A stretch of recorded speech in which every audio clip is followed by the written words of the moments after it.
So, good afternoon, everyone, and welcome to the fifth webinar of QU-ATTO webinar series. And on the behalf of QU-ATTO Doctoral Network, I would like to warmly welcome you all here, and I'm happy to see you all here. So, my name is Aarti, and I will be hosting today's webinar.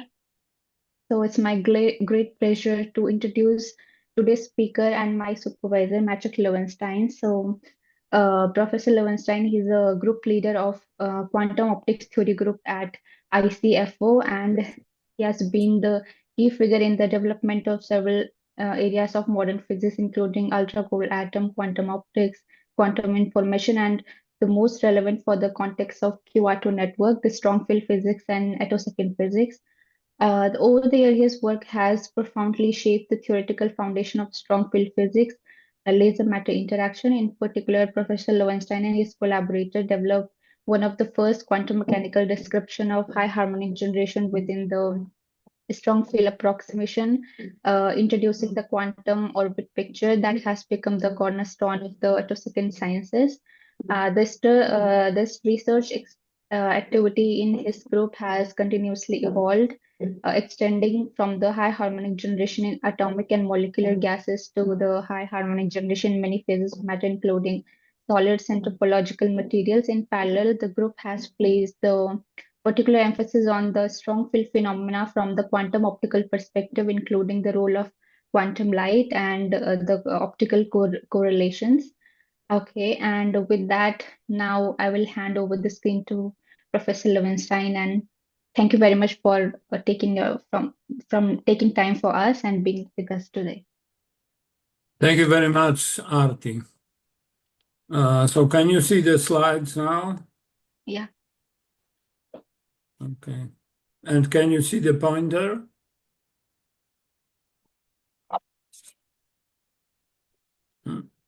There is no answer, but I assume yes. Anyway, Yes, so we can see your point. As we discussed with the organizers, if you want to ask questions in the middle of the talk, of course, just interrupt me, no problem.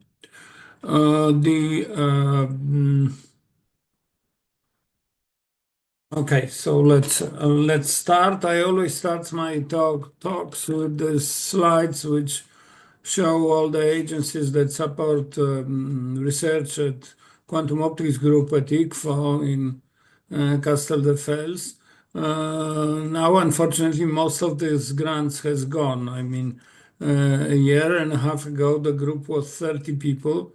You will see that now it's much smaller. So the title is Why Photons, a Psychoanalytic Portrait of a Scientist as a Mature Man. So it will be a lighter talk, even maybe a little entertaining, and I hope a little didactical and historical. So here is the Quantum Optics Group nowadays. As I told you, 1.5 years ago it was 30 people. Now it has shrunk to 10 people. But we have a lot of collaborations all over the world, and this is what keeps us quite creative and active. And of course, we are fighting for new grants. So the outline of the talk is that I will start with origins of Maxwell theory. I will then talk about quantum theory of optical coherence. So how to reconcile Maxwell equations with photons. Then I will talk about strong field physics in general and historical way. And then I will try to argue that there are three mechanisms that exhibit quantumness of electromagnetic field even in the limit of strong fields. And this will be the end of the talk. So let's go to the origins. For some of you, it might go even to Bible, there be light. But we go, of course, to Maxwell theory. James Clerk Maxwell was a god of 19th century physics, and he formulated Maxwell equations, which describe electromagnetic fields in the form of classical waves. So already in the 19th century and beginning of the 20th century, people realized that there are many reasons to quantize electromagnetic fields to be consistent. And usually one name five reasons to quantize. The first one is photoelectric effect, described theoretically by Albert Einstein. This is a process in which a photon hits the metal surface and kicks out electrons from the metal plate, conserving, of course, energy. The name photon actually goes back to Gilbert N. Lewis, a chemist from Berkeley, who introduced this name, the conservation of photons, in the Nature paper in 26, much later. Okay, the second reason to quantize goes back to Max Planck. So this is a distribution law from black body radiation formulated by Planck in 1900.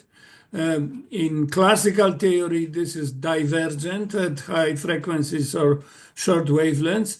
If you quantize the electromagnetic field and you introduce photons, everything is beautifully finite at any temperature, and even more agrees well with observations. The third reason people usually introduce is Compton effect, discovered by Arthur Holly Compton in the beginning of the 20th century. He got the Nobel Prize for it in 1927. This is a process where X-ray photon hits an electron, and they both behave like billiard balls, so like particles. Okay, the next reason usually mentioned is spontaneous emission. So we have an atom or a molecule. Before the process, atom is in the excited state, and then during the process, it undergoes transition to the ground state, emitting photon of the corresponding energy of the difference between the initial and final state. This was explained for the first time rigorously by Paul Adrien Maria Dirac, and it's example of necessity for introducing photons. And finally, perhaps the most sophisticated reason to quantize electromagnetic fields is due to electromagnetic level shifts, or so-called lamp shifts, which were discovered by Willis Lamp Jr. I guess he also got the Nobel Prize for it. But this was really, this electromagnetic level shifts are due to fluctuations of the vacuum fluctuations of the electromagnetic field. So you can think about it in the following form, that electric field, which is quantized, fluctuates. On average, it's equal to zero. In the vacuum, on average, is zero, but it has fluctuations, so it leads to something like quadratic Stark effect, which shifts the energy levels in the atom, molecule, and so on and so on. This observation and this concept has really given rise to the beginning of the true quantum electrodynamics developed by Schwinger, Feynman, Stuckelberg, Tomonaga, Freeman Dyson, Victor Weisskopf, and others. Okay, the Nobel Prize for electrodynamics was given to Schwinger, Feynman, and Tomonaga in I think 59, but I don't remember, maybe 49 even. Okay, Lamp got the Nobel Prize for lamp shift in 55. Okay, so are there really five reasons to quantize, or maybe four?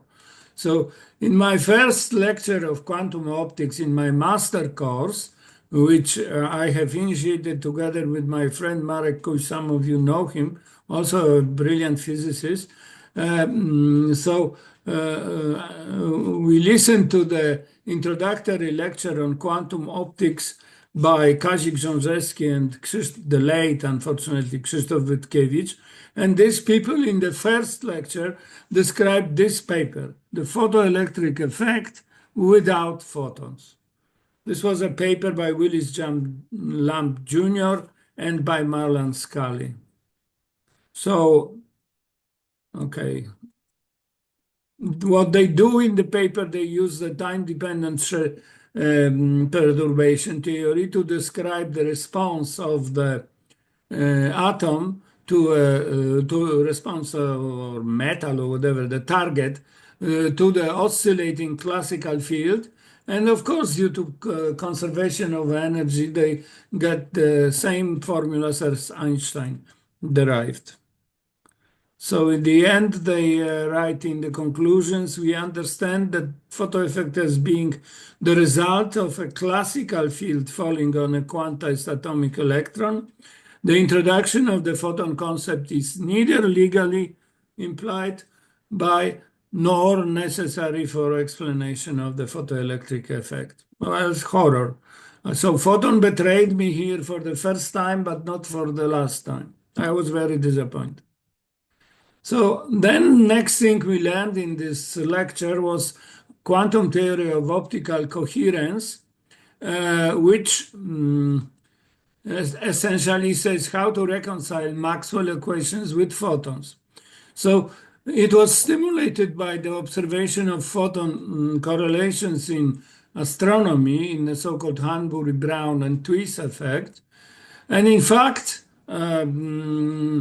the first or quite nice explanations of this bunching, in fact, on photons, they like to go together in the radiation from stars, was due to classical description of electromagnetic fields as stochastic fields, as random fields. In fact, the Gaussian fields.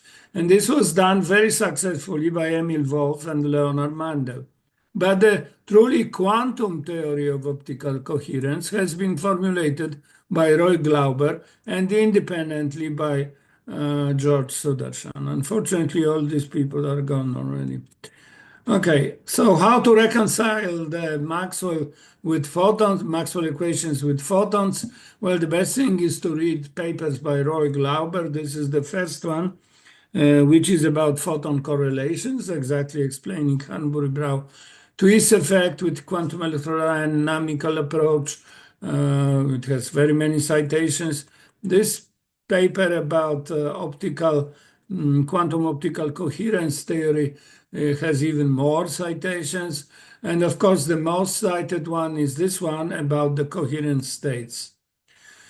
And if you ask me how to reconcile Maxwell with photons, the best thing is to exactly introduce coherent states, which were introduced by Glauber, and which are the most classical quantum states of electromagnetic field. I mean, electric field in coherent state oscillates like in a simple harmonic oscillator, as you can see here. But these are quantum states, so they exhibit, of course, the quantum fluctuations, so they fluctuate here. But the relative role of these quantum fluctuations diminishes as the amplitude of coherent fields grows.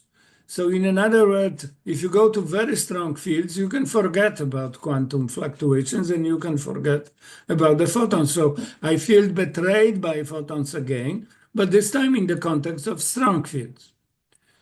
So in the more mathematical definition of coherent states, some of you maybe remember from your courses of quantum optics, coherent state is an eigenstate of annihilation operator with a complex, this is not Hermitian operator, so eigenvalues are complex numbers alpha, and alpha has a meaning of amplitude of the coherent state.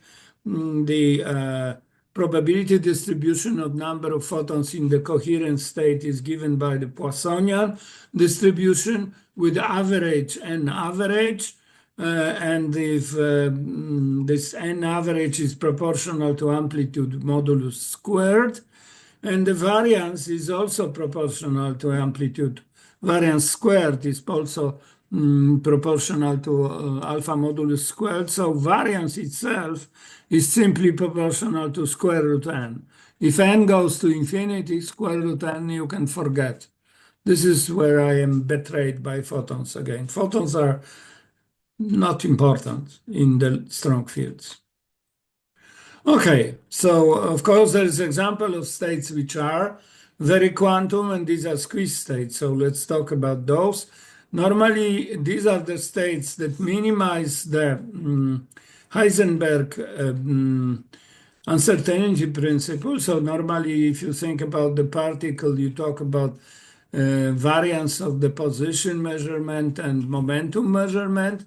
For electromagnetic field, it's better to talk about variances of the quadratures of the electromagnetic fields, which in some physical units should be bigger equal to 1/4.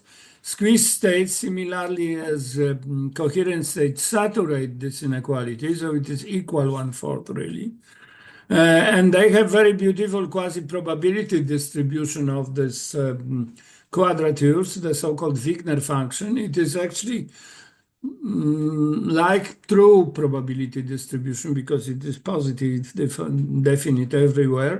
And it has a form of the Gaussian, except for the squeeze state, it's a squeezed Gaussian. And coherent, for coherent state, is in this physical units, they are perfectly symmetric. Okay, so I have went to study squeeze states with Glauber, actually. So with the famous Glauber in the end of the 80s, he has some money from Navy because they were already at that time thinking that squeeze state might be useful for various type of interferometric precision measurements. So Glauber observed that if you go to the medium, then the free space creation annihilation operator of photons undergoes certain kind of mixing and superposition because of the medium. And he thought that maybe this is a step towards squeezing. But it was not. It was only a step toward the fact that in the medium you have to define photons much more carefully and differently than in the free space. So the photons are still the operators that corresponds to single frequency excitations of electromagnetic fields, but in the medium.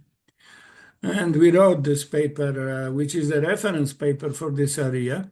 But at that time, if you talk about squeeze state, everybody was talking about states with small numbers of photons. So the photonic nature of electromagnetic field was still present and important. So as I said, the motivation for studying squeezing comes from precision measurements in interferometry. And here I summarize the Nobel Prize for detection of gravitational waves for Rainer Weiss, Barry Barish, and Kip Thorne. Unfortunately, Rainer Weiss has left us in 2025. I also put here another three names. Russell Hulse and Joseph Taylor got the Nobel for observation of radiation from pulsars, and this was indirect proof of the gravitational waves. Well, Einstein, in many of his papers, was doubtful about the existence of gravitational waves, and it was really Polish theoretical physicist Andrzej Trautmann who proved rigorously that gravitational waves should exist from the Einstein general relativity equation. LIGO is indeed already using the squeeze states. As I'm saying, these are not squeeze states of very high number of photons, but they help to reduce the fluctuations in the interferometry in LIGO. Reduced by factor more, the squeezing is of the order of 30%, so they reduce the fluctuation by more or less factor 1/3. So they increase the volume in which you can see the collisions of black holes by factor 3 to the power 3, because we are in three-dimensional space, or by factor 27, which is huge. All of that, of course, have to go give credit to, unfortunately, late Jeff Himble, who was one of the pioneers of one of the first people to measure squeezing in quantum optics experiment in 1986. A little before him, it was done by Dick Slusher, who is now in, I guess, in Georgia Tech still active, 90 years old. Okay, let's go now to strong field physics then. where in principle photons are probably not needed. The historical introduction is the following. In the beginning, the physics of intense laser matter interactions was physics of multi-photon processes, so everything was quantized. The matter and the electromagnetic field. And the theory was high-order perturbation theory.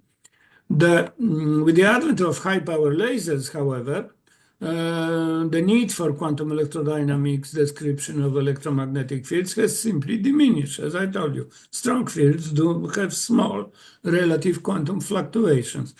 So contemporary atto science actually commonly employs a classical description of electromagnetic fields while maintaining a fully quantum description of matter. Okay, so I feel betrayed by photons all the time. So here is a slide summarizing Nobel Prize for ultra-strong lasers for a so-called chirped pulse amplification phenomenon discovered by Gerard Mourou and Donna Strickland that allows commonly to reach intensities of 10 to 16 or even more in the lab on the optical table. The prize was given also to late Arthur Ashkin for optical tweezers, very important but not related to our strong field physics. And this is the prize summarizing the Nobel for atto science for Pierre Agostini, Ferenc Krauss, and Anne Lullier. Perhaps the most important process in atto science is high harmonic generation, in which you take a coherent, strong, short laser pulse, you focus it on a target, whatever the target is, atoms, molecules, solid, and then you observe the photons that come out. These photons have frequencies which are multiples of the frequency of the driving laser. So they are harmonics. And you can reach very high harmonics, so even going to the XUV part of the spectrum. Okay, the physics of this process is described very well by the so-called three-step model. So in the strong field, in the moment in which electric field is strong, the Coulomb potential is strongly deformed and the electron tunnels out from the parent ion. But still it feels a strong laser field. So it's accelerated in this laser field and it's then returned to the parent ion. And there it can recombine, emitting a photon of very high frequency. This has been proposed by Paul Corkum and by the late, unfortunately, Ken Kullander with his collaborators. The quantum version, fully quantum, at least from the matter point of view, version of this model has been proposed by me and my collaborators. Here is the photo of the late Ken Kullander. Here is the photo of Paul Corkum. I also put the photo of Joe Everly here, who didn't contribute to three-step model, but he contributed to the development of this area very strongly and unfortunately also passed away in the last year. This is a mentioned paper about the three-step model fully quantum version, which is also introducing strong field approximation and many fundamental aspects in the strong field physics. It has been the most cited paper in the I think 50th anniversary of Physical Review some time ago. Okay. So why photons? Do we really need quantum electrodynamical description of atto science? So far I was telling you we don't need it because at strong fields we don't need it. So there are, however, surprisingly, I would say, at least three mechanisms that exhibit quantumness of electromagnetic fields, strong electromagnetic fields, and these are situations in which classical description of electromagnetic fields is not sufficient. And we talk about them. The first one is conditioning or post-selection. So the idea is presented here in this diagram. You take a coherent laser pulse, you shine it on a target. Target can be atoms, molecules, simple solids, whatever you want in principle. And then this laser pulse interacts with the target, so undergoes changes due to interaction. It remains coherent, more or less, in some limits at least, but the amplitude of this coherent state is changed. And then you measure it, but conditioning on generation of harmonic on one hand side, and on change of the amplitude of this original laser pulse. In effect, what you get on the other side is a kind of superposition of the two macroscopically different coherent states, and this is an optical Schrödinger-Cat state. If you measure its quasi-probability distribution without conditioning, as I said, coherent state remains coherent. Its probability distribution, therefore, remains Gaussian, and it's perfectly symmetric because it's a coherent state. If you do the conditioning, you obtain this superposition of two macroscopically different coherent states, and this is a Schrödinger-Cat state. People normally talk about Schrödinger cats that are alive or dead. I don't like to talk about dead cats, so I have modified Schrödinger cat here. It's a cat alive and a cat very much alive. Okay, so this problem of conditioning is not very, in the first papers we have been using kind of educated guess of how this superposition of the two macroscopically different coherent states after the conditioning looks like. But in fact, to describe it properly, it took us quite a long time. The paper in Phys Rever A, in which we describe the process very carefully, has been published nearly 4 years after the first observation in experiments and in theory.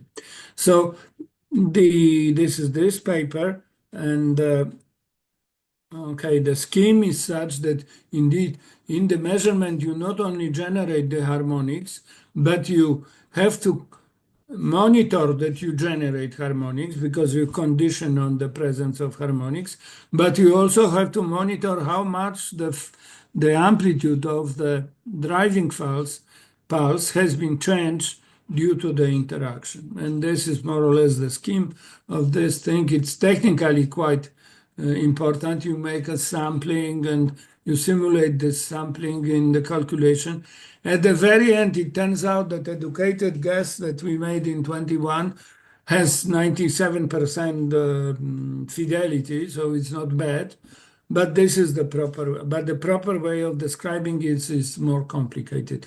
On the other hand, it teaches us that there is a lot of freedom in the conditioning process because you can condition the change of amplitude of the driving pulse by saying, well, I expect it will be smaller than something because I transferred some energy to the harmonics. But I can also say, okay, I expect that it is smaller than something, but bigger than something else. So I put a window. And this might lead to generation completely different states. And this is what can be optimized. And this is where we are trying to work now. Okay, conditioning leads also to interesting application. One example that I show you here is nonlinear optics. So what we do, we take our coherent state, Schrödinger-Cat state, we put it on the nonlinear crystal, so we double the frequency of Schrödinger-Cat. So from a cat, let's say in the red color, we produce a cat in the blue color with the delay. And then we measure the multi-time autocorrelation function of these two color cats. And in this way, we characterize, as you can see, depending on how strongly quantum the cat is, the results for these autocorrelation functions are different. So we can characterize the quantumness of the cat with nonlinear optics. Oh, here on this figure, sorry. Another thing that we proposed is to use the Schrödinger cats and use it for metrology. So in other words, what we took, we calculate what quantum information people are calling Fisher information. The bigger the Fisher information, the better is accuracy with which you can do measurement, for instance, of the phases on the beam splitter if you put your Schrödinger cat on the beam splitter. So indeed, the results are very nice because if you compare them with the Schrödinger cats generated by Serge Caraos, for which he got the Nobel Prize 10 years ago or more, our cat is more robust because Harao's cat was coherent state alpha, coherent state minus alpha. They are practically orthogonal. So you observe whatever, you collapse everything on Schrödinger cat alive or Schrödinger cat very much alive. Whereas in our case, they are not different, macroscopically different, but not so different. So the measurement does not collapse completely, and therefore we have much bigger robustness for metrology of these states. Okay, the second mechanism that can lead to quantumness of generated states is due to nonlinear effects induced by depletion effects, or in simple solids, interband transitions, or more generally to dipole correlations. And this has been discovered by us in this FISREV letter in 2024, more or less. But interestingly enough, there are experiments. The first experiments are on semiconductors. I think it was zinc oxide, but I don't remember. It was done by Hamed Merji group and Jens Bigert group. And what they observed in these experiments, I will come to that, sorry, because now I see that I also have this process of nonlinear enhancement of the dipole correlations and nonlinear effects can be very nicely increased in the resonant medium, and it was proposed by Misha Ivanov some time ago. And so you have a lot of controls again in this mechanism. And here I come finally to the experiment of Hamed Merji and Jens Bigert. They observed it in evidence of quantum optical nature of high harmonics. They did it in two aspects. On one hand side, they observed superbunching of harmonics, which is really the effect of squeezing of these harmonics. And they also observed the violation of the so-called Cauchy-Schwarz inequality, which indicates entanglement. So they measured really the quantum mechanical nature of harmonics, not so high, 3, 5, 7, but anyway. And there is yes, so this is what they observe also for different materials, gallium arsenide also.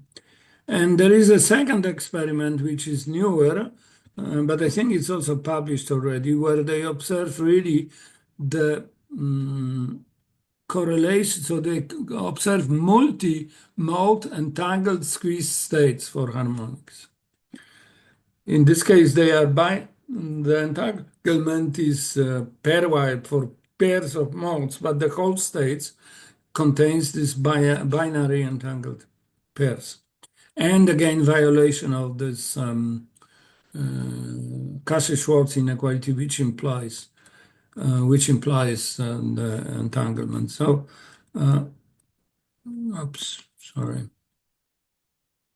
So the third method to generate quantumness has not been yet observed directly in experiment, but there is a big progress in experiment, and this is to use quantum light from very beginning. So you take a bright squeezed light and you generate harmonics with bright squeezed light. This has been pioneered by the Technion group of Ido Kaminer and Oren Cohen in collaboration with Maria Czechova from Erlangen.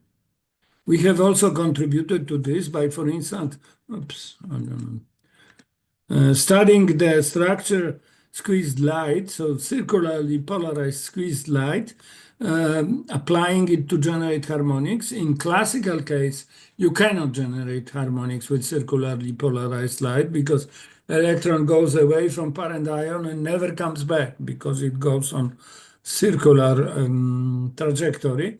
Whereas in this case, if you have squeezing, so fluctuations of the electric field, you can have trajectories that allow you for quite efficient generation of harmonics as is shown in the figures here and in the spectrum here. This brings me maybe, since I was giving this in Max Born, Institute a few weeks ago, I think that in this last processes, when we generate the massively entangled state of harmonics, we also generate massively entangled state of light and matter. And this is related to what people are studying in Serfal processes, what I call. So what the, for instance, Anne group on backwracking are studying. So what happens between entanglement between electron and parent ion, for instance. So two electrons in two electron ionization and things like that. Here we will have entanglement between light and matter. How can we measure it? How can we characterize it? These are all open questions, but I'm saying this is related to things that people are measuring now in the different contexts of this self-help process. And now conclude, I enjoy physics and beyond. There is nothing else to conclude, except for me, I have to reflect my relationship with phonons during my sessions with my psychoanalyst, because at the very end, they didn't betray me. Thank you very much for your attention.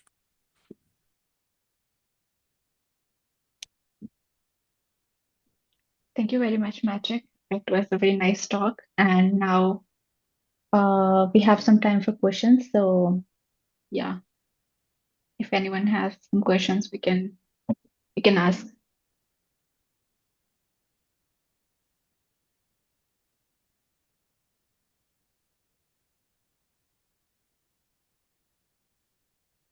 People are shy. How many students are here? I have question. 14 something.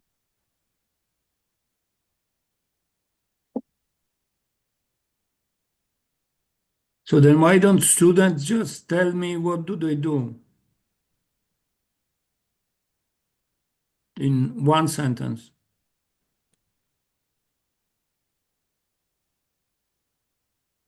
Ines, you are a student?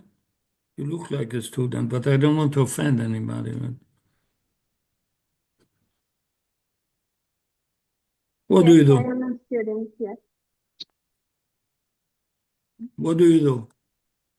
Um, I'm working with high harmonic order SUV to study radio oscillation in helium. The Rabi oscillations in what? Helium. Helium. Ah, okay.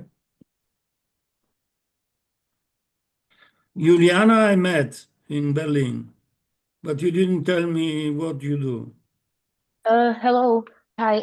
Yes, for my PhD, I'm doing the investigation of entanglement between electrons and photoelectrons and ions, and how that entanglement affected Yes, so the. this is what I call the Zerfall process. Exactly. So Yes, this is in yeah. the spirit of Mark Yes, Wracking, I yes, understand. exactly, yeah. He was a pioneer of that, although there are some earlier theory papers by Robin Santra from Hamburg, which are quite interesting.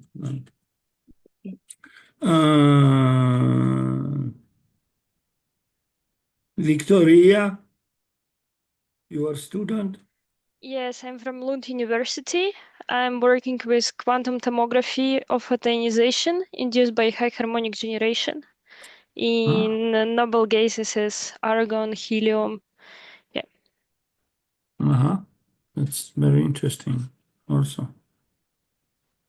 Oksana? Hello. Are you No, student? unfortunately, I am not a student. I'm being But you look very young, so I understand. Thank you very much. Thank you very much. I didn't offend you, at least. No, absolutely not. Okay, So, then I have no questions to you. good. Thank you. Then I have somebody who is Giordina, probably, or Ciufarella. Giordina? Georgia. Okay, what do you do? You student? No. She's muted or something? I don't know. No, I'm muted. Georgia, we cannot hear you, unfortunately. She cannot. Okay. Anyway, Now. this wants to tell me so that I know. Yeah, can you hear me now? Yes. Who is actually going to her? Because you all are supposed to travel, right? Yes. And to make secondments in the other thing. Who is coming to ICFO to molest me and Artie? Is it clear? I don't know. Probably maybe Yanis knows. It should be clear, but maybe the students are not aware of it yet. Maybe some of them. But we don't have know. to start thinking about it because it's also a very interesting part of this whole project, this exchange and things like that. Now it's not a good time to come to Barcelona because it's cold, like it's not minus 27 like in Poland or in Ukraine, but for Barcelona it's cold because it's humid. So even 10 degrees, you feel like 5 degrees and unpleasant. Better come in spring. Okay, good. Any more comments, questions?